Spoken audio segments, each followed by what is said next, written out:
welcome back to the Crafty Meraki YouTube channel. We are going to make some tags today. And hi, it's Erica, by the way. So first of all, we are going to kind of recreate one that I've already made, and then we're going to make another one. So we're going to use both the greetings and wishes tag set. So first of all, here is the wishes, and you can see it's a nice big tag. It's got obviously the nice big word die that Crafty Meraki is kind of known for. It's got a couple of little word, different sort of sentiments to make the big one pop. And we're also going to be using the greeting tag. Now, when it comes to making stripy backgrounds with cardstock, I have a little tip and a trick for you here. So first, take some like printer paper, some really thin paper, and then you pencil out the outline of the tag on this piece of paper. And then on top of this paper, we are going to actually glue down the strips of colored cardstock. And the reason we're going to use a really thin piece of paper is because it will make it a lot easier to run it through your die cutting machine and get those nice clean lines. So here I have lots of pre-cut colored cardstock. So we're going to use the same-ish colors for the greetings tag that I've used on the one that you saw briefly in the beginning. And then I thought we're going to go for kind of like a birthday look, because why not, right? So I thought, well, we're definitely going to have some pink, but we're going to go for the skinny ones. And at first I was kind of like, oh, sort of maybe like orangey peachy. And then I saw the gorgeous turquoisey teals and I was like, oh, they call to me. So yeah, I think I had to use those. And then because I had all of these colors in my little bag of pre-cut strips, I thought we're gonna puzzle a little bit and pick out the colors that we want. So this is a great way of just kind of visualizing what the colors are going to look like together. And don't be kind of scared to take something out and add something new and try it. This is the way to do it before you stick anything down. Now I'm going to show you two different ways, and the first one is super simple. We're just going to take some double-sided tape and we're going to cover the entire piece of the sort of thin piece of paper, and then we're gonna take off the backing tape and we are going to stick our strips down. So here you might think, okay, I'm gonna start from the top and go down to the bottom, but no, start in the middle, because then you're more kind of guaranteed that things are gonna end up straight. So here I've started with one color, and then I've taken one of each. And then we decided, okay, this is the order. And then you just have to build that up and down until your entire piece is covered with the colored cardstock. So this is actually really great fun, and it's very sort of relaxing. So you could just sit down with all your strips of cardstock, binge watch something, or listen to a podcast, listen to some music, or just sit in silence. Sometimes silence is golden.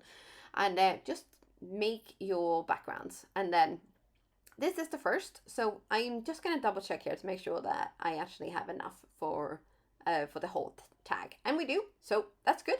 We're going to do the second one. So with the second one here, I'm just using a tape runner and I'm covering the entire thing and some extra. Actually, you might see that there's a little bit of extra. And again, we're going to start in the middle, we're going to build up, and then we're going to build down. And until the entire thing is covered. And we're going to trim off the excess as well, because we need this to go through our die cutting machine. So I'm going to get my, my die cutting machine out here, and then we're going to roll this through. And it really is as simple as that. And look, easy peasy, and so pretty, right? Yes. So we're going to do the second one as well. And I really love these colors actually for both for Christmas and just in general. But I really love this color combination.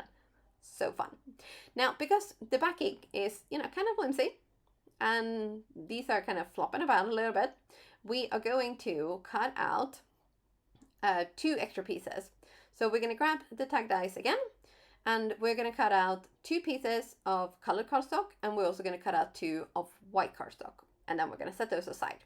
Now we're going to work on our word dies. And I really like the sort of really popped up dimensional look.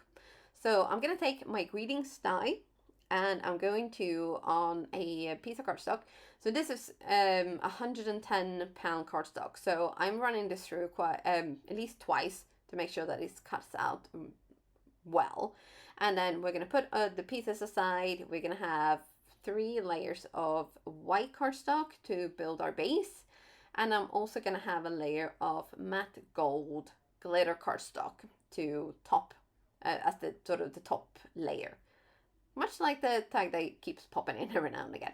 So we are going to also do the wishes, and I'm doing the same thing here. So I'm doing 3 layers of white cardstock, and then I'm doing a gold mirror cardstock for the top layer. So we want to have everything a little bit different. Now, a liquid adhesive is key when you're layering up wood dies and things like this, because it gives you those extra few seconds to make sure that everything is on actually straight and not kind of wonky and all over the place. And again, when you're adding them to your tag itself, definitely use liquid adhesive. Now we're going to make our tag open, but I don't know if you noticed, because I didn't until it was too late. But I've got my scoreboard out, and I've got my tag all lined up, and I'm even scoring it. But you might notice that the punch hole is on the wrong side. So you're going to want to score on the side where you actually have the hole, like the pink one. Yes. So here I'm like, ugh, oh no. Oh boy. Okay. So that's messed up. So not going to use that one. So I actually ended up cutting out another piece, but in a slightly more, I feel like this is more of a Christmas red color. So we're going to use this color, and then we're going to make sure that we're scoring this the right side this time. Yes. So it's worth taking those extra few seconds, like before you do something, and just checking, am I doing this right? Because it will save you a lot of time in the long run. Just saying. Okay. So here are our not backing dies, our opening dies. And then I thought we're going to stamp a really nice Christmas sentiment. Now, for some reason, I completely forgot that I decided to turn these into birthday tags and not Christmas tags. So, but I still gone for a Christmas sentiment-ish. But because it doesn't say Christmas, and we all know somebody who's got a birthday in December, especially like around Christmas or even on Christmas. So I thought, you know what, we're just going to go for it. Let's just go for it, because you know, I know a lot of people who have December birthdays kind of feel like they're missing out a little bit. They're not, you know, people tend to kind of like double up on their Christmas and birthday presents. So, you know, they're effectively missing out. So why not make them feel a little bit extra special? Yes, right? Why not? It's birthday after all. And then I have finished these off with some birthday word dice, again, from each tag. So it just gives that little bit of extra funness. And then you flip these open. And the reason we're scoring is because we're gluing this to our tag. And then we're just finishing off with a fun little ribbon. And that is it, really. I mean, this is super fun to make. I never used to be much into like tag making before I got a hold of the Crafty Meraki tag dies. And now I love it. I think it's so fun. And this is just a really fun way of doing them, I think, anyway. So I really hope you've enjoyed this video. I really hope you'll give it a thumbs up, and I hope you will be inspired to make your own. That is it from me for today. Thank you so much for stopping by, and I'll see you soon again. Bye!